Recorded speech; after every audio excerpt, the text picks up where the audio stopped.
Hello and welcome. I am Dr. Anil Joshi. Welcome you to my series Iconology and Temple Architecture Perspectives. In the context, we are going to visit today a Smarak. Smarak is a place where somebody has done certain things by which that place becomes a holy place. For example, here Swami Vivekananda has got his enlightenment here. So that place particularly is called as holy place. And afterwards he has done a lot of religious work. For that reason, we respect Swami Vivekananda also and this place also. Subsequently, this place was converted into the Swami Vivekananda Smarak. And here we see a lot of things today which we are going to see in this particular presentation. So let's get going. We are going to Kanyakumari and then we are going to take the boat to reach Swami Vivekananda Smarak and see what are things there. At some places, photography is not allowed. At some places, it's allowed. It is believed that Swami Vivekananda swam across the seashore in Kanyakumari. Today we are going by a steamer or small boat which takes us right from the shore inside. In the era of Vivekananda, there were steamers, but not to such short distance. So he has to swim. He has swum from the seashore up to this rock. He sat there continuously till he got enlightenment. So it is believed that Swami Vivekananda swam across the seashore in Kanyakumari, Tamil Nadu to reach the rock mid-sea, and he meditated for 3 days and nights on the rock until he is said to have attained enlightenment. There is a basis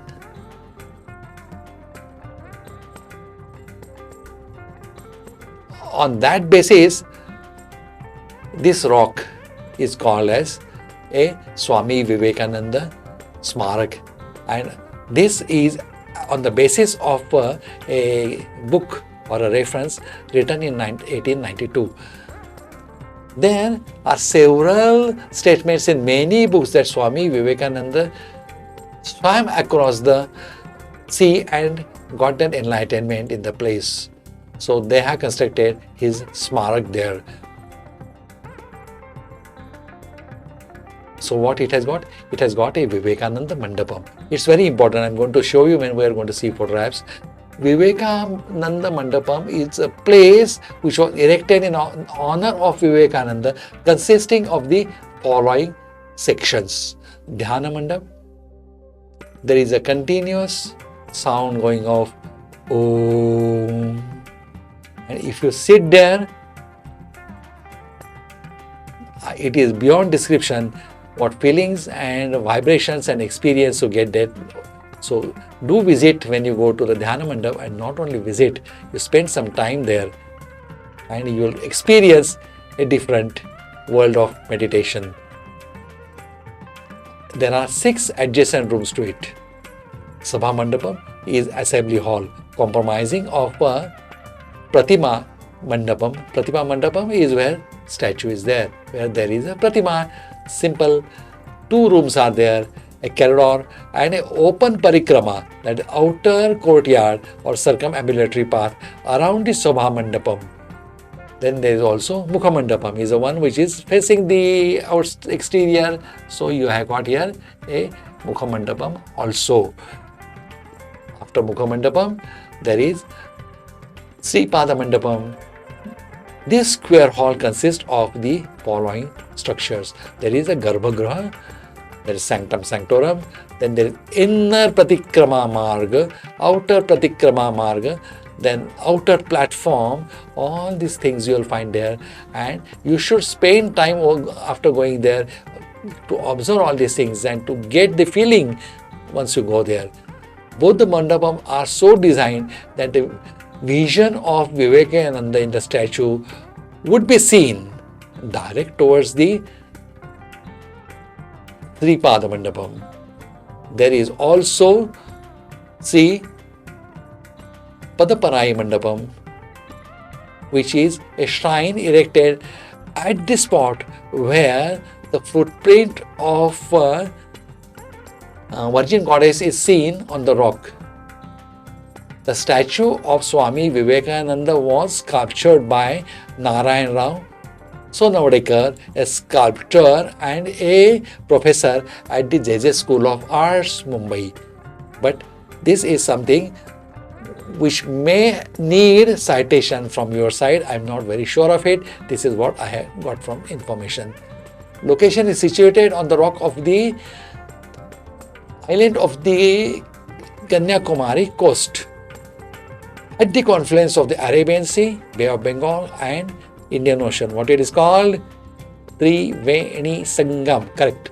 Opposite the Kanyakumari mainland, there is a Swami Vivekananda rock memorial. In the historical context, it was built and commemorated Swami Vivekananda's meditation in 1892 on this rock, and after that he traveled all over the world to spread what he realized. Then architecture concept. This is not a Dravidian temple architecture but a symbolic pan-Indian synthesis. The architecture influence is Chola style mandapam. Particularly if you want to see the temple styles and all, you will have to you have to just walk across. There is a Ganapati temple there. Then it has got a simplicity of Pallavas. Then it is a plain granite. The plain granite here are missing, so they are just a simple constructions you will find over here. Then Dhyana Mandapas, it's a enclosed hall, then central darkened interior, no idol, only silence and a space. Iconographic importance.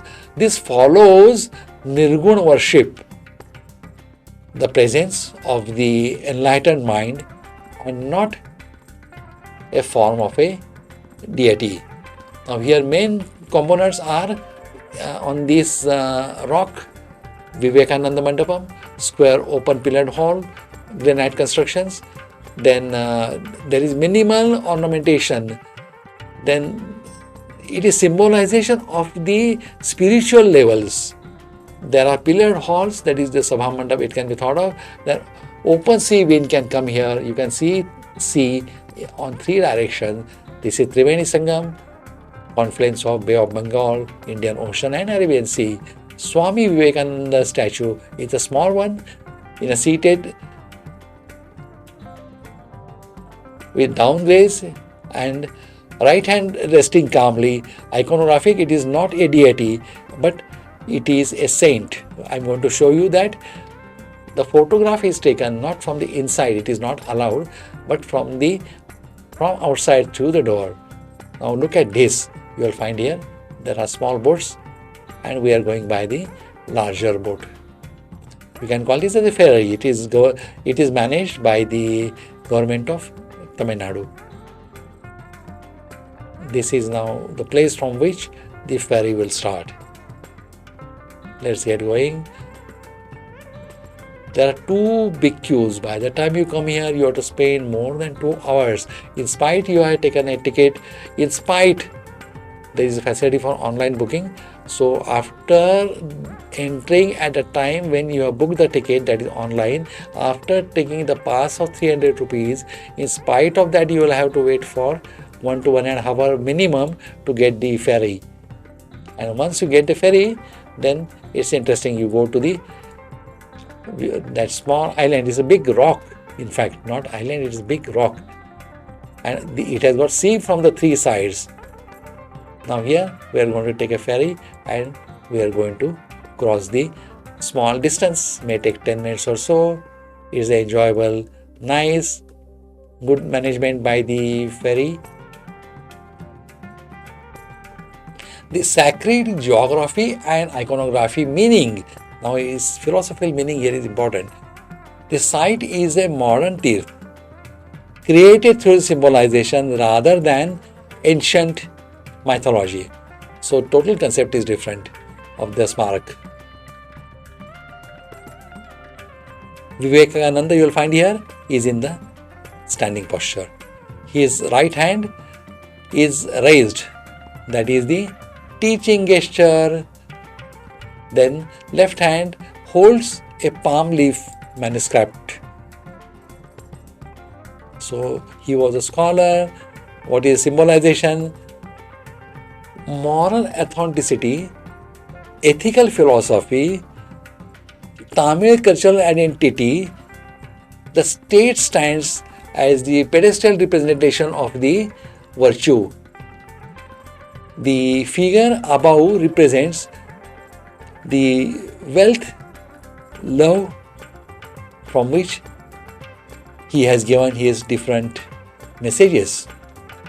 Then there is also one more statue you have seen, that a tall statue which is standing outside. He is Thiruvalluvar. Thiruvalluvar was a saint. He was a Tamil saint. The statue is 133 feet tall.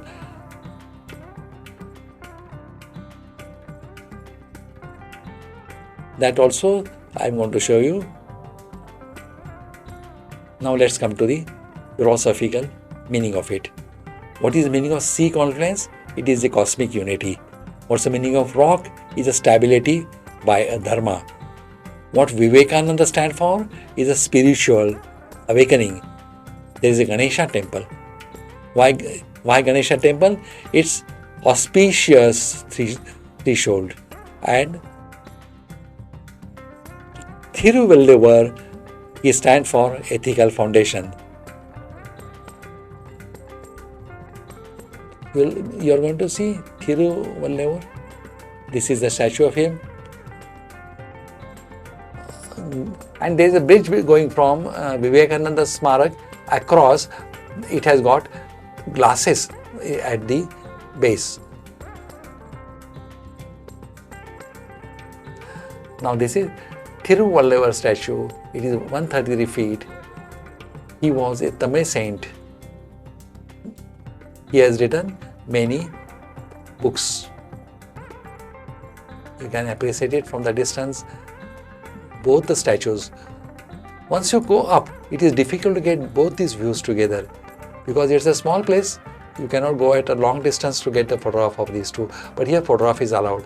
This actually is taken from Triveni Sangam. It is across. It is not from the Smarak rock.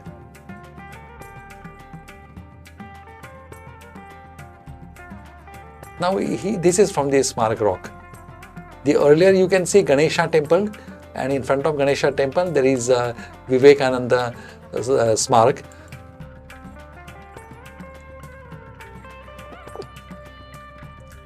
You can see a beautiful sea, really an enjoyable sight.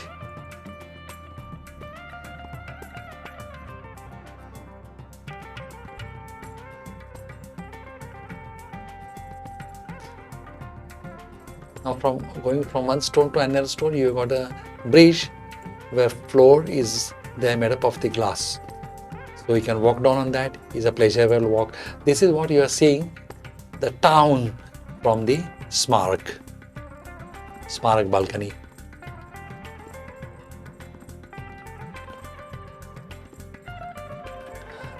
This photograph is taken from outside. Inside photograph is not allowed. You can see a standing with the body language which I have described. This is a Dhyana Mandapam.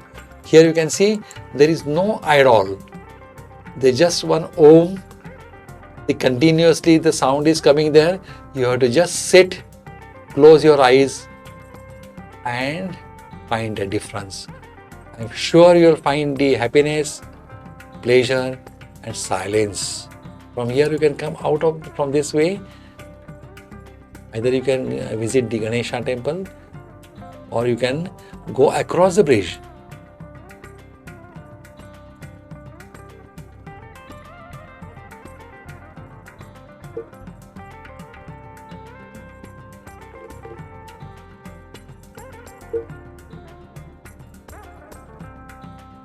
This is the side of the Smarak. It's plain, simple black granite, not much decorated, not much there are sculptures. Simple.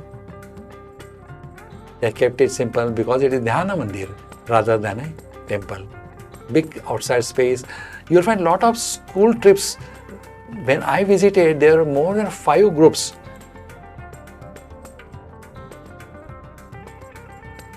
Particularly if you are going near holiday, yes, there are a lot of school trips coming there and the boys really enjoy.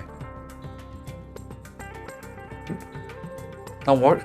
It has got a Ganesha temple also. So what is the iconography of Ganesha? The iconography of Ganesha temple is a simple seated Ganesha, minimal ornamentation, no elaborate devatas there. That is called sub-shrines we can call. What is the interpretation? Ganesha here functions as a Kshetrapala or guardian of the sacred place. Kshetrapala means any Kshetra. It means even a temple. Then emphasis, auspicious beginning, not necessary of the ritual contest. See, Ganpati temple is on the rocks again. Deity is identified as Lord Ganesha, that he is a Vignaharta, he is always worshipped before starting any rituals or any adventures or any new aspect when you are starting, you worship him. It's a small shrine, granite structures, Dravidian elements is there, but this reinforces the idea of a spiritual focus and the temples. Now here you see, this is the Ganesha temple. On the right side, you are seeing the footsteps of the Vivekanand Smaraka, and in front of you, you are seeing a Ganesha temple. From here, you can see a bridge which is going towards the opposite side. All small children enjoying in spite of bright sunlight, heat. They are tolerating all these things. This is a rainwater conservation taken by the temple authority or the Smarak authority. It has got capacity of 90,000 gallons. This water is used when they need it for the sacred purpose. It's all children's enjoying their holiday by coming here.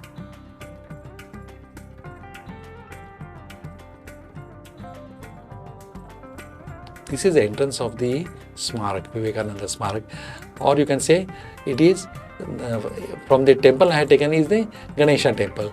It is the front aspect of Ganesha temple. From that you can take this photo. Okay, let's walk across. This is a bridge recently constructed and it has got a glass base. You can walk over the glass, and once you are walking over the glass, you can experience well the sea below you, and it is really interesting to have not exactly a skywalk but a skywalk.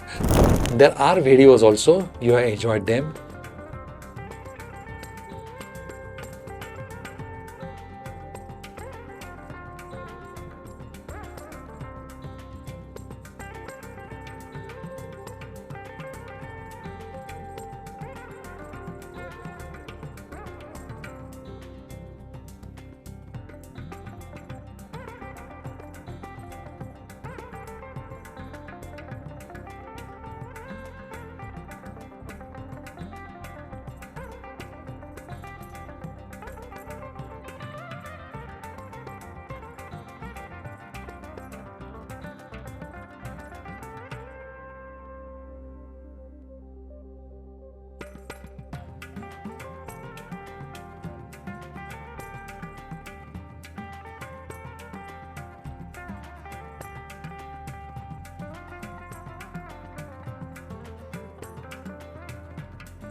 And I'm happy that you have watched this video till end. I thank you for giving me valuable time. I'm sure we'll meet on more occasions to see more and more videos. Till then, goodbye and good luck. This is Dr. Anil Joshi logging off till we meet next time.